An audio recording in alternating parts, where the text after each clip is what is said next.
It is 4/5/2020 and busted and disgusted. This is a good one here, ladies and gentlemen. Pay serious attention to what's going on. This is about 10 and a half minutes, 11 minutes with me jibber jabber jawing in here. And you know what? So let's get on with the show. The show of all time. The show of the hoaxes of all time. We're getting stabbed in the back. And yes, ladies and gentlemen, people are going to pay with their lives from the ever-ending insanity that's going on right now with this. Yes, people's lives have been laced over this VC, and yes, 19, and the bogus hogus with the voodoo and the hocus pocus. Here we go.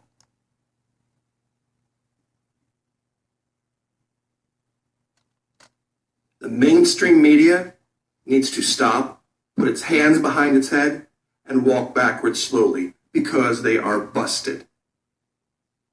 Just caught him. Literally just caught him, and I'm sure some people saw it, but they don't realize what was actually said. The Surgeon General himself just gave up the game on Fox News with Chris Wallace. Now, I'm going to play this for you so you can hear it for yourself.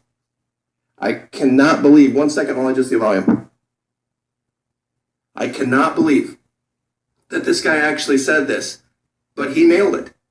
Chris Wallace is whining and crying about the states that haven't issued stay-at-home orders, and like both sides of the media continues to do, they continue to beg for government to come save them and come swoop in and be their great savior. Now, listen to this. He says he believes that there should be a national stay-at-home order. Is he wrong?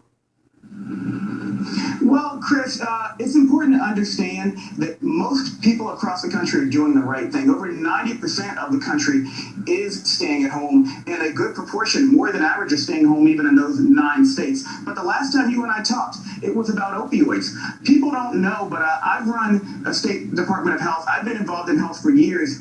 And diseases don't respect state lines, but we live in a country where we have a system of federalism. And when it comes to opioids, states have different rules and regulations and laws regarding treatment, regarding syringe service programs, as you and I have talked about. I actually put out a report on tobacco cessation earlier this year, and we know that states have different laws there, and more people will die, even in the worst projections, from cigarette smoking in this country that are going to die from coronavirus this year. And what? Wait a minute. It's the great plague of the millennia. It's going to wipe out the vast majority of the civilized world. Millions are going to die. We're never going to come back. More people are going to die of cigarette smoking. Even in the worst projections,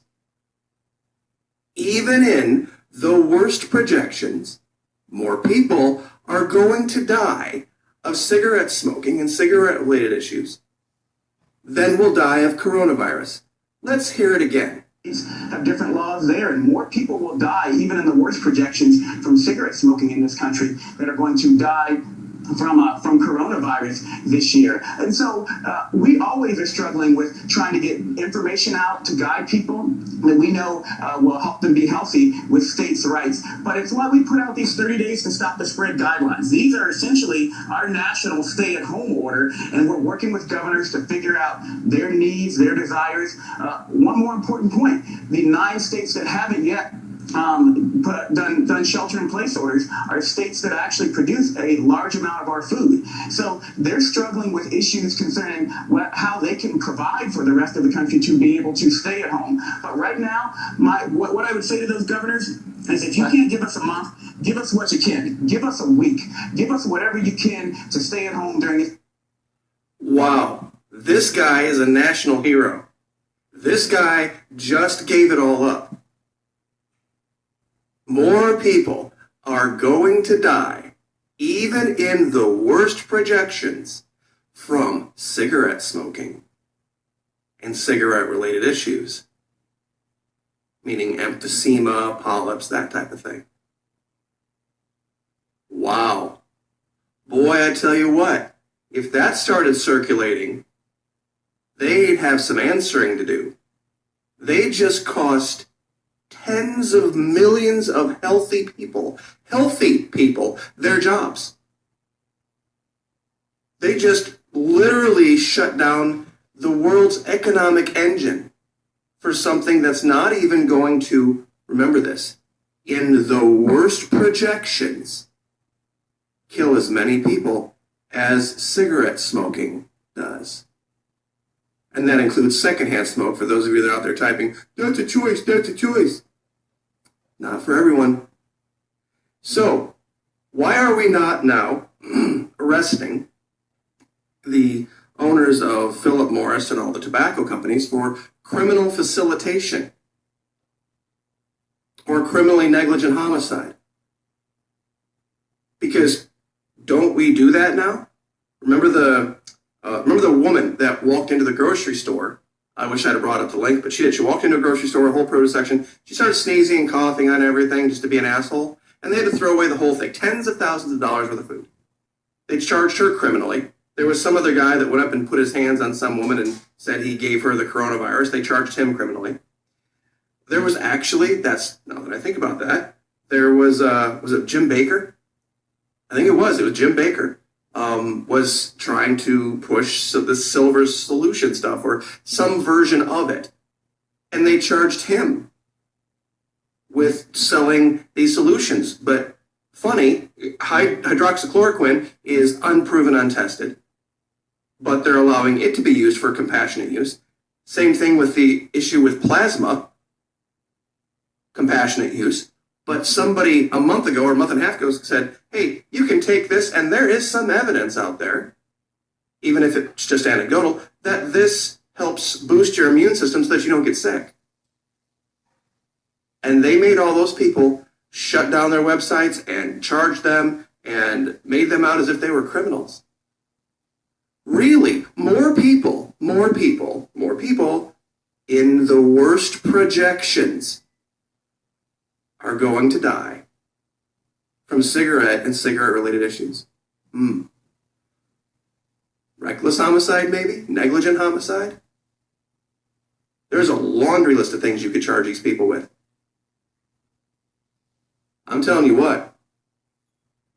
National hero, because he just told the truth. And boy, I tell you what, if I let this play, Chris Wallace was about ready to pop a blood vessel because he actually heard the truth. And he tried to say, but that's not a choice. And well, a lot of people die of secondhand.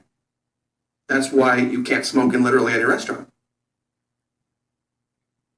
But even still, forget that one's a choice and one's not. One is supposed to be the plague of all plagues of all mankind. Yet cigarette smoking, something that could be easily banned. Imagine saying we could just ban the coronavirus. We could just ban it. It's illegal. The coronavirus is now illegal, and we can throw it all away. And no one will ever get it again. See, we could do that with cigarettes. We could do that with cigars.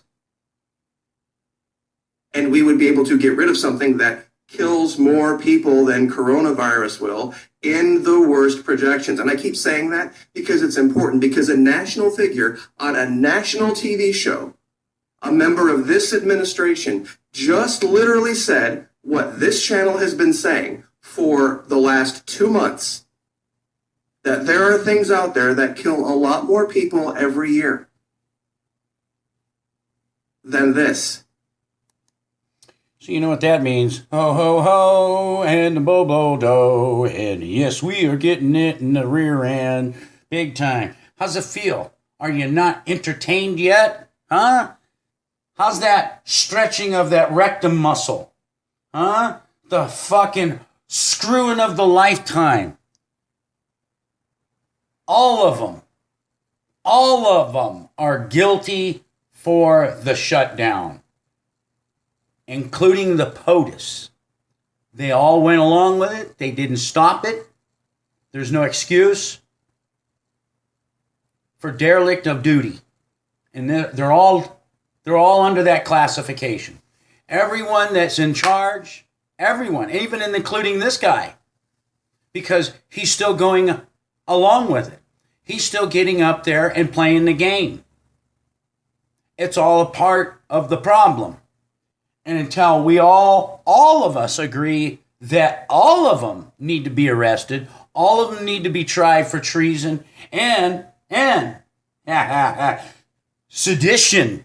And we all know the punishment of treason and tyranny. We all know the punishment of that.